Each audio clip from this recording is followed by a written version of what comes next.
சுற்றுலா தலங்கள் அதிகமுள்ள நீலகிரி மாவட்டத்தில் இயற்கை பேரிடர் காலங்களில் சுற்றுலா பயணிகளுக்கும் மாவட்ட மக்களுக்கும் உதவிடும் வகையில் 3வது வழிப்பாதையை அமைப்பதற்கான ஆயத்த பணிகள் தொடங்கியுள்ளன. இந்த வழித்தடம் அமைய உள்ள பாதை பற்றியும் அதில் உள்ள சிக்கல்கள் குறித்தும் இப்போது பார்க்கலாம். ஆங்கிலேயர் ஆட்சி காலத்தில் வளர்ச்சி பெற்ற நீலகிரி மாவட்டம் இன்று நாட்டின் முக்கிய சுற்றுலா தலமாக இருக்கிறது. மலைகள் சூழ்ந்த இந்த மாவட்டத்தில் உள்ள சுற்றுலா தலங்களை காண நாள்தோறும் ஆயிரக்கணக்கான சுற்றுலா பயணிகள் வந்து செல்வதால் விவசாயத்திற்கு அடுத்தபடியாக சுற்றுலா வருவாய்தான் இங்குள்ள மக்களின் வாழ்வாதாரமாக இருந்து வருகிறது. தமிழகத்திலிருந்து உதகை செல்வதற்கு மேட்டுப்பாளையம் நகரமே நுழைவு வாயிலாக உள்ளது. மேட்டுப்பாளையத்திலிருந்து ஓடந்துறை, கல்லார், பர்லியார், குன்னூர், ஜெகதலா, அரவங்காடு, கேத்தி, தலையாட்டி மந்து வழியாக உதகை நகரை சென்றடையலாம். இந்த பாதைதான் தற்போது தமிழக சுற்றுலா பயணிகளால் அதிகம் பயன்படுத்தப்படும் பாதையாக திகழ்கிறது. கொண்டை ஊசி வளைவுகள் குறைவாகவும் சாலைகள் அகலமாகவும் இருப்பதால் இந்த வழித்தடம் அதிகம் பயன்படுத்தப்படுகிறது. இதற்கு அடுத்தபடியாக மேட்டுப்பாளையத்திலிருந்து ஜக்கனாரை, தும்பக்கொம்பை, அரவேணு, கல்லாடா, கோத்தகிரி வழியாக உதகை செல்வது. இந்த பாதையில் கூடுதல் கொண்டை ஊசி வளைவுகள் இருப்பதும் குன்னூர் வழித்தடம் அளவுக்கு சாலைகள் அகலமாக இல்லாததும் இந்த வழித்தடத்தின் பாதகங்கள் என்றாலும் நிலச்சரிவு ஏற்படும் காலகட்டத்தில் கோத்தகிரி வழித்தடம் சுற்றுலா பயணிகளுக்கும் நீலகிரி மக்களுக்கும் கை கொடுத்து வருகிறது.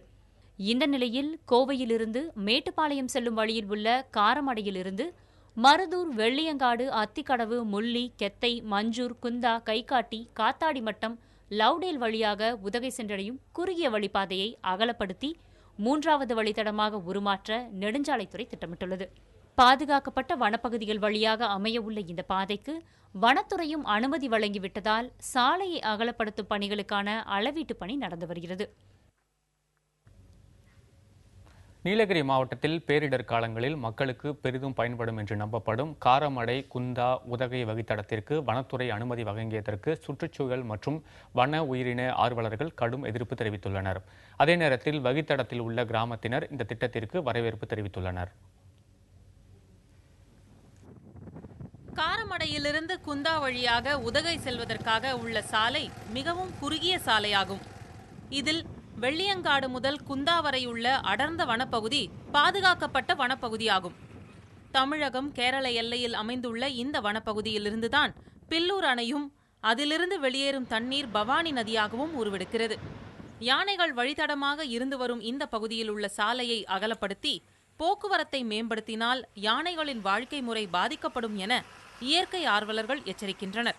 யானைகள் சைலண்ட் வேலியிலிருந்து, அமைதி பள்ளத்தாக்கிலிருந்து இந்த பகுதி வழியாக தான் பில்லூர், சிறுமுகை போய் Eastern Ghats, Western Ghats Eastern Ghats போவதற்குண்டான ஒரே ஒரு மைக்ரேட்டரி ரூட் இதுதான்.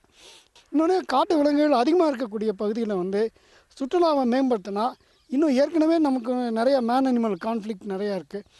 இதையும் டெவலப் பண்ணாங்கன்னா இன்னும் கான்ஃப்ளிக்ட் அதிகமாக தான் போகும். பொதுமக்களுக்கு தான் இதில் பெரிய பாதிப்பு இருக்கும்.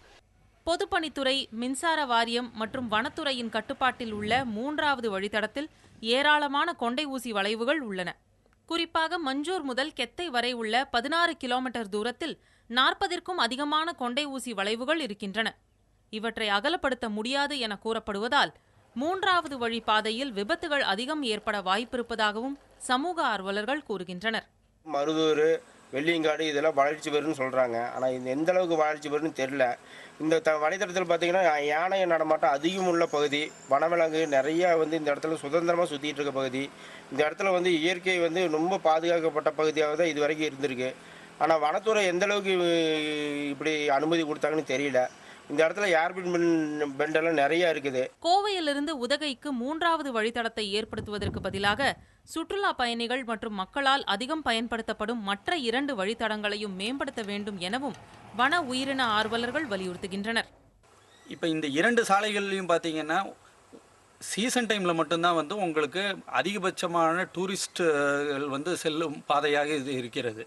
அதனால் மற்ற நேரங்களில் பார்த்தீங்கன்னா உங்களுக்கு எந்தவித டிராஃபிக் இருக்கிற பகுதி இல்லை இருந்தது. அதனால மற்ற இந்த 3வது சாலை அமைக்கிறதுக்கு பதிலாக இந்த 2 சாலைகளை சீரமைச்சு அதை கொஞ்சம் விரிவுபடுத்தினாவே மிகவும் பயனுள்ளதாக இருக்கும்.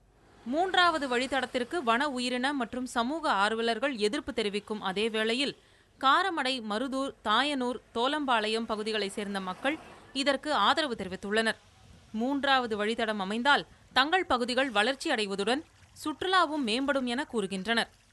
புதிய தலைமுறைக்காக செய்தியாளர் சரவணபாபு.